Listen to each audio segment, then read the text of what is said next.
Buenas tardes, señoras y señores. En esta sesión vamos a repetir la clase de la semana anterior sobre el PIA, o sea, sobre el Poverty Impact Analysis, o sea, el análisis del impacto a la pobreza de las medidas que da el sector público. ¿Cuáles son los antecedentes? Los programas de estabilización estructural introducidos en América Latina para superar la década perdida de los años 80, si bien permitieron restaurar los equilibrios macroeconómicos, resulta que en general agravaron la pobreza. Entonces, los organismos internacionales que habían impulsado la aplicación de estas reformas estructurales, como el Fondo Monetario, el Banco Mundial, el Banco Interamericano de Desarrollo, señalaron que había que diseñar políticas específicas de lucha contra la pobreza. Entonces, entre las propuestas que destacan para resolver el problema se encuentran los objetivos del milenio propuesto por las Naciones Unidas y el método PIA, que viene del inglés Poverty Impact Analysis. Vale la pena señalar que inicialmente cada organismo internacional proponía una metodología determinada y entonces eso ocasionaba dificultades en los países a los cuales estaban apoyando con asistencia técnica, y después de algunos años llegaron a ponerse de acuerdo. Y ese ponerse de acuerdo es este método que ahora se llama el PIA o Poverty Impact Analysis, que es utilizado en realidad por todos los organismos internacionales. Ahora, los objetivos del milenio fueron básicamente 7. Erradicación de la pobreza extrema y el hambre, educación primaria universal, reducir la mortalidad infantil, mejorar la salud materna, promover la igualdad de género, diseñar políticas ambientalmente sostenibles y particularmente diseñar una política de crecimiento económico a favor de los pobres. Ahora, ¿qué es el PIA?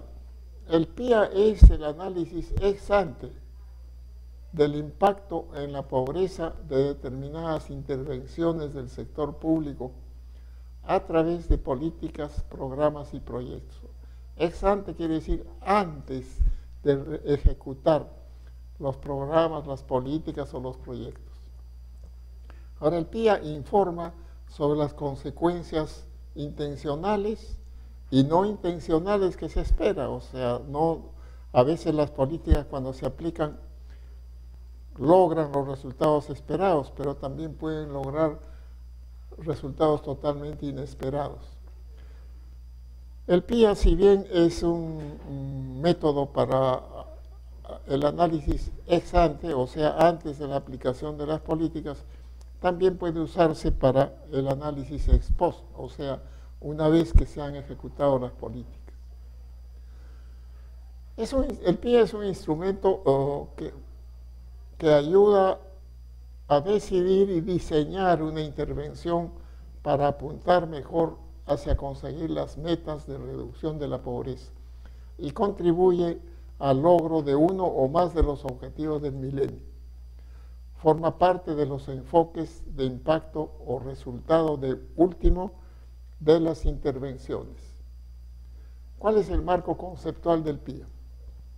Se basa en datos cuantitativos y cualitativos existentes, pero si se requiere más datos, estos pueden reunirse en un proceso de consultas. Acá en el país tenemos suficiente información, en realidad conocemos bastante bien dónde están los pobres, cuál es su situación en términos de carencias. Lo único que falta es saber el nombre de cada uno de ellos, pero en algunos programas prácticamente sabemos el nombre de cada uno de ellos. El diseño se determina por el tipo de intervención, por la disponibilidad y confiabilidad de los datos, por los canales de transmisión el alcance del trabajo y el contexto del país. Cuando hay un contexto externo favorable, es posible implementar políticas de lucha contra la pobreza bastante agresivas. En cambio, si el contexto internacional es desfavorable, la situación se complica. El PIA lo primero que debe hacer es identificar a los actores, o sea, a los actores y a las instituciones, entre los cuales debe tener la intervención. Debe comprender o entender los canales de transmisión para el logro de resultados, los que fortalecen o debilitan las capacidades de las personas para resolver sus problemas. El análisis institucional y de los actores informa sobre los grupos que apoyan o se oponen al PIA, los que influyen o son influenciados por la intervención. La naturaleza de las intervenciones y de los agentes y de los actores determinan los canales de transmisión, o sea, las vías por las que se producen los resultados.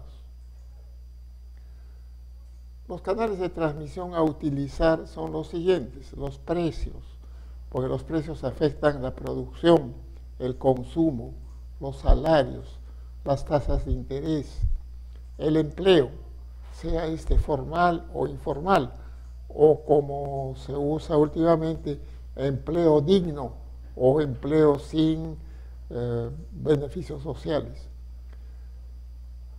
Los otros canales son las transferencias y los impuestos. Las transferencias vale decir recursos o recursos financieros generalmente que vienen sin una contraprestación.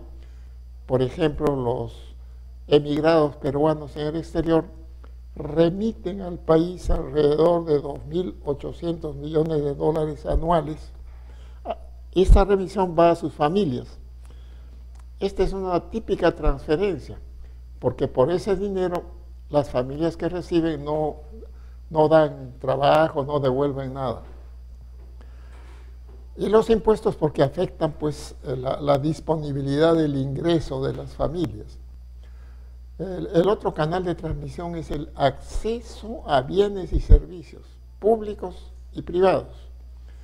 Digamos, los lugares en los cuales hay cajeros automáticos que vienen a ser un servicio privado, tienen un mayor acceso a los aspectos financieros que las poblaciones que viven en lugares donde no hay cajeros automáticos. Y lo mismo diríamos de los servicios públicos. Cuando los servicios públicos, digamos una escuela, está cerca del pueblo, del pequeño poblado, entonces esos habitantes de ese pequeño poblado se benefician de la escuela. Pero si hay una distancia muy grande del lugar donde habitan y la escuela, entonces el servicio no les sirve de nada, no tienen acceso al servicio de educación. El otro canal de transmisión es el tipo de autoridad, o sea, las relaciones y estructuras de poder formales e informales. No siempre las estructuras de poder son formales. Una estructura de poder formal es la policía, que da seguridad, pero una estructura de informal son las organizaciones que tienen las comunidades campesinas para hacer justicia o para proteger sus bienes o proteger a la propia comunidad. Esa es una autoridad informal. Pero tanto la autoridad formal como la informal tienen que ser analizadas porque tienen importancia en las relaciones de cualquier sociedad.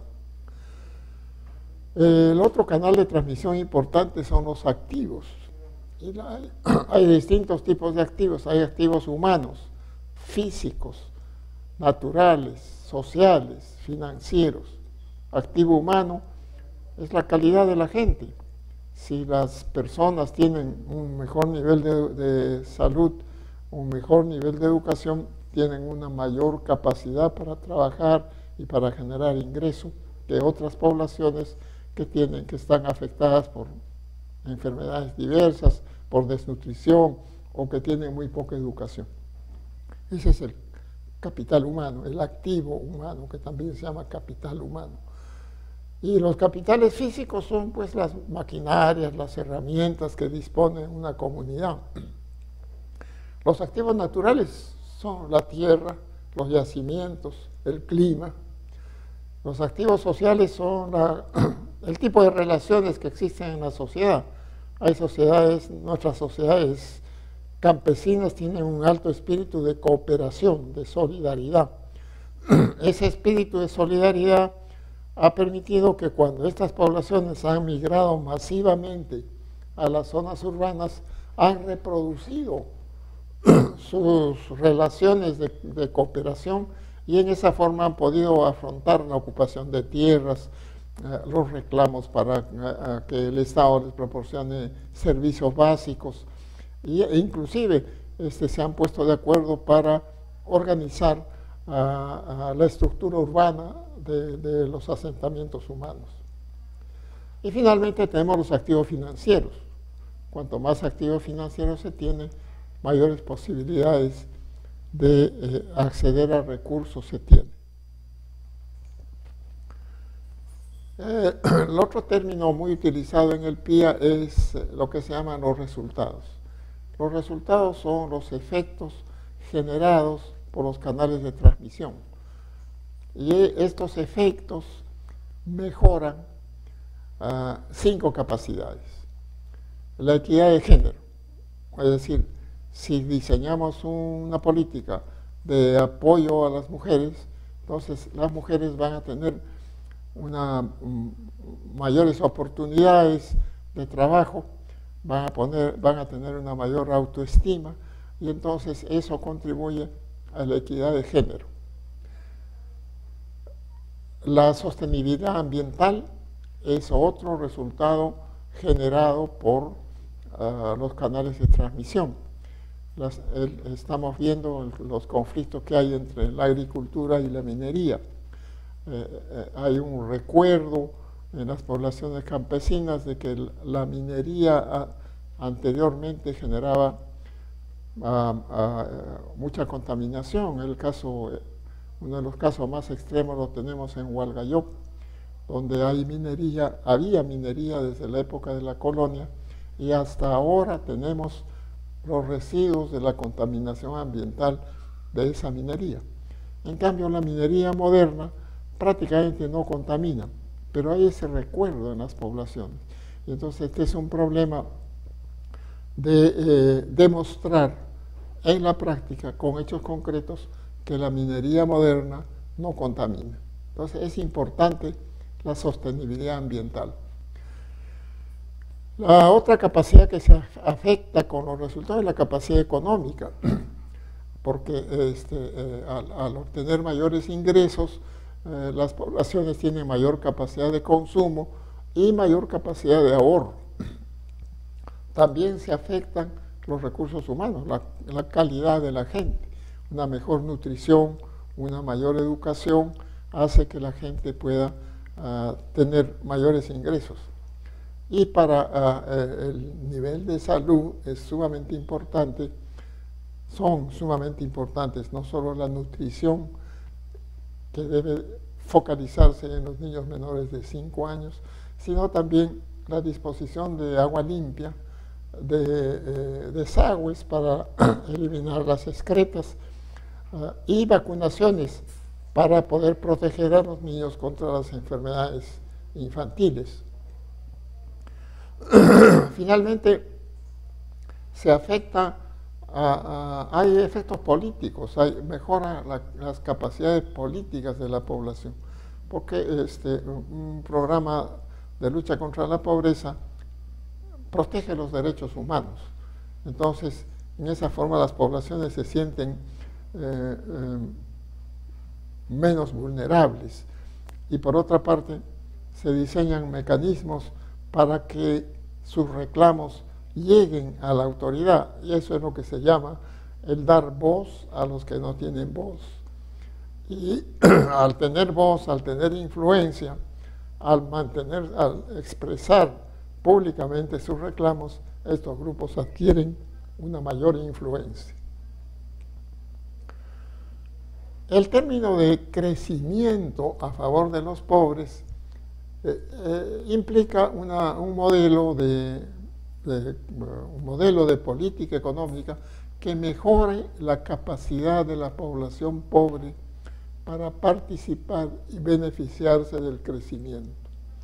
Lo que podemos observar en los últimos años en el Perú es, digamos, en los últimos 8 o 9 años, la economía ha crecido a tasas muy altas, cerca del 7% en promedio anual, es un récord histórico, pero ese beneficio, si bien ha beneficiado también a los pobres, porque la pobreza se ha reducido significativamente del 54% del 2001 al 27,8% del 2011, ese crecimiento ha beneficiado más a los dueños del capital.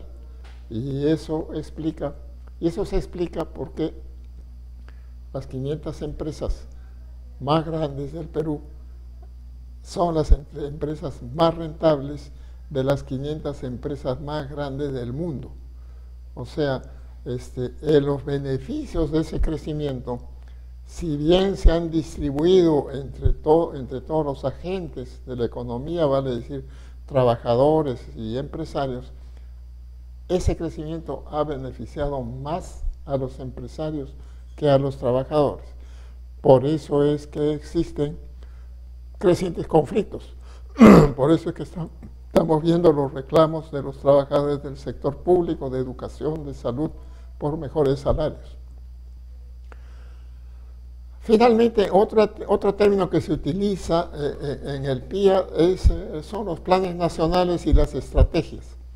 Si se plantea que un plan debe definir las áreas en las que se requiere efectuar intervenciones. El plan se desagrega en políticas, en programas y en proyectos. Desafortunadamente en el Perú no tenemos un plan nacional de desarrollo a mediano plazo.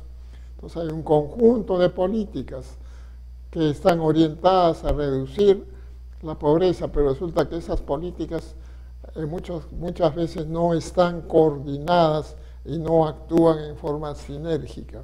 Además, gran parte de esas políticas, si bien son diseñadas a nivel central, son ejecutadas por los gobiernos regionales y locales. Y entonces no hay buenos mecanismos de coordinación y compatibilización entre los 3 niveles de gobierno. Ahora, ¿cuáles son los beneficios de un PIA ex ante? Un PIA ex ante permite pues hacer un buen diagnóstico de la pobreza en el país. Es lo que les he pedido para su trabajo que deben presentarlo ustedes este fin de semana.